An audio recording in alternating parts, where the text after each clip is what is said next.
BJP ಪಕ್ಷ ಮತ್ತು ರೈತರಿಂದ ಬೃಹತ್ ಪ್ರತಿಭಟನೆ. ರೈತರ ವಿರೋಧಿ ಕಾಂಗ್ರೆಸ್ ಸರ್ಕಾರಕ್ಕೆ ಧಿಕ್ಕಾರ ಎಂದು ಕೂಗುತ್ತಾ ಮೆರವಣಿಗೆ ನಡೆಸಿ ತಹಸೀಲ್ದಾರ್ ಕಚೇರಿಗೆ ಮುತ್ತಿಗೆ ಹಾಕುವ ಪ್ರಯತ್ನ ಮಾಡಿದರು. ಸುಮಾರು ದಿನಗಳಿಂದ ಸುರಿದ ಭಾರೀ ಮಳೆಯಿಂದಾಗಿ ಬೆಳೆ ಸಂಪೂರ್ಣ ಹಾನಿಯಾಗಿದೆ. ಹೊಲ ಗದ್ದೆಗಳಲ್ಲಿ ನೀರು ನಿಂತು ಕೆಲವೊಂದು ಕಡೆ ಸೇತುವೆ ತುಂಬಿ ದಾರಿ ಮುಚ್ಚಿ ಹೋಗಿವೆ. ಅವರ ಹೊಲ ಎಲ್ಲಿದೆ ಎಂದು ಕೂಡ ಹುಡುಕಲು ಆಗುತ್ತಿಲ್ಲ. ಜಿಲ್ಲಾಧಿಕಾರಿಗಳಿಗೆ ಎನ್ರೆಡಿ ಫಂಡ್ ಅಲ್ಲಿ ತಾತ್ಕಾಲಿಕವಾಗಿ ಹಣ ಬಿಡುಗಡೆ ಮಾಡಲು ದುಡ್ಡು ಇದ್ರೂ ಬೀದರಲ್ಲಿ 2 ಸಚಿವರು ಇದ್ದರೂ ರೈತರಿಗೆ ಪರಿಹಾರ ನೀಡುತ್ತಿಲ್ಲ. ಬೀದರ್ ವಿಧಾನಸಭೆ ಕ್ಷೇತ್ರದಲ್ಲಿ ಅತಿವೃಷ್ಟಿಯಿಂದ ಬೆಳೆ ಹಾನಿಯಾಗಿದೆ. ರೈತರಿಗೆ ಪ್ರತಿ ಹೆಕ್ಟೇರ್ಗೆ 50,000 ಪರಿಹಾರ ಕೊಡಬೇಕೆಂದು ಬೃಹತ್ ಪ್ರತಿಭಟನೆಯಲ್ಲಿ ಬಿಜೆಪಿ ಜಿಲ್ಲಾಧ್ಯಕ್ಷರಾದ ಶ್ರೀ ಸೋನಾಥ್ ಪಾಟೀಲ್ ಅವರು ಮಾತನಾಡಿದರು. ಬೀದರ್ ತಹಸೀಲ್ದಾರ್ ಅವರಿಗೆ ಮನವಿ ಪತ್ರ ಸಲ್ಲಿಸಿದರು. ಈ ಸಂದರ್ಭದಲ್ಲಿ ಬೀದರ್ ಜಿಲ್ಲೆಯ ಬಿಜೆಪಿ ಮುಖಂಡರು, ಕಾರ್ಯಕರ್ತರು, ರೈತರು ಬಹುಸಂಖ್ಯೆಯಲ್ಲಿ ಭಾಗವಹಿಸಿದ್ರು. ವರದಿ ಆನಂದ್ ಕನಕ ಟಿವಿ, ಬೀದರ್.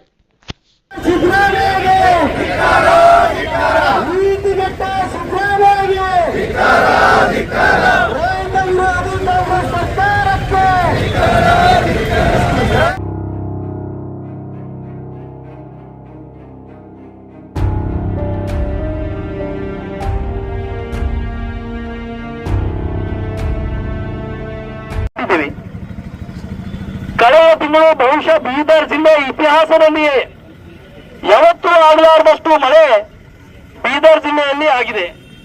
ವಿಶೇಷವಾಗಿ ಔರಾದ್ ತಾಲೂಕಿನ ದಾಬ್ಕಾ ಅನ್ನುವಂತ ಗ್ರಾಮದಲ್ಲಿ 316 mm ಮಳೆ ಆಗಿದೆ.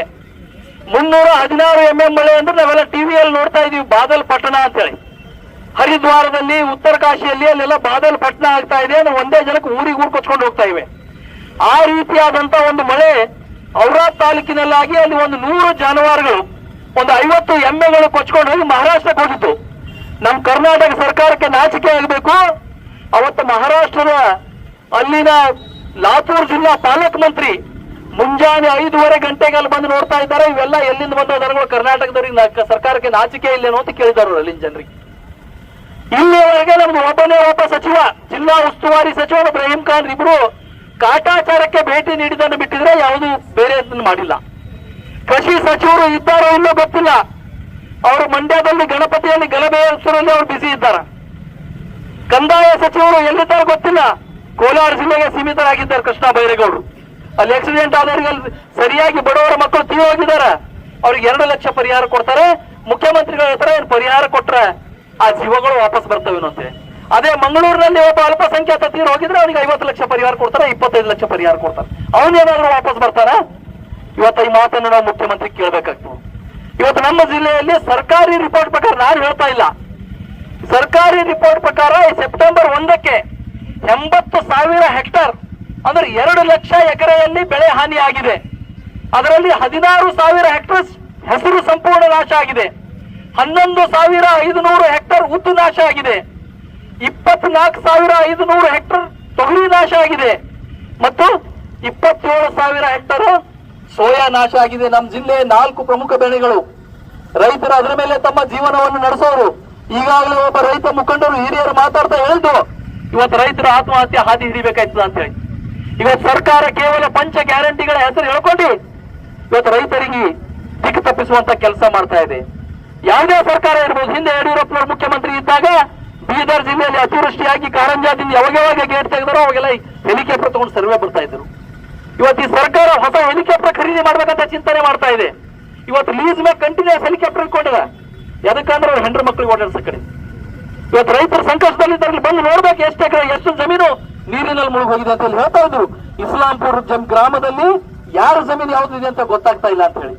ಗೊತ್ತಾಗ್ಬೇಕಲ್ಲ, ಇವ್ರಿಗೆ ಬಂದು ನೋಡ್ಬೇಕಲ್ಲ ರೈತರಿಗೆ ಏನಿದೆ ಅಂತ ಹೇಳಿ. ಇವತ್ತು ಇವ್ರ ಕೈದಿಂದ ಏನ್ ಕೊಡ್ಬೇಕಾಗಿಲ್ಲ. ಕೇಂದ್ರದಿಂದ NDRF, SDRF ಪರಿಹಾರ ಬರ್ತಾ ಇದೆ. ಯಡಿಯೂರಪ್ಪ ಹಿಂದೆ ಮುಖ್ಯಮಂತ್ರಿ ಇದ್ದಾಗ ಅದನ್ನು ಹೆಚ್ಚು ಕಾಂಗ್ರೆಸ್ ಸರ್ಕಾರಕ್ಕೆ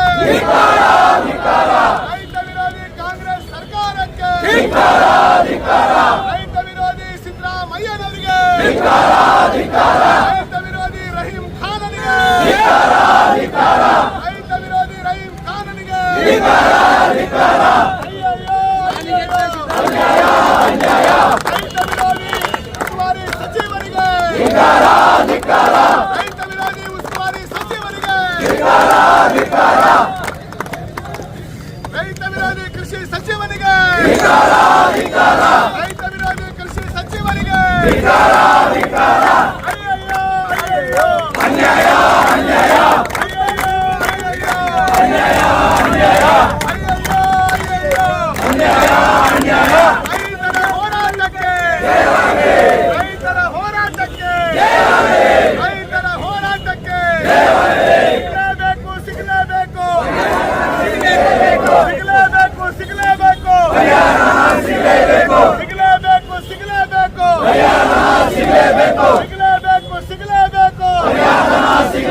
ಸರ್ ಈಗ ನೋಡಿ ಸರ್ ಈಗ ನೋಡ್ರಿ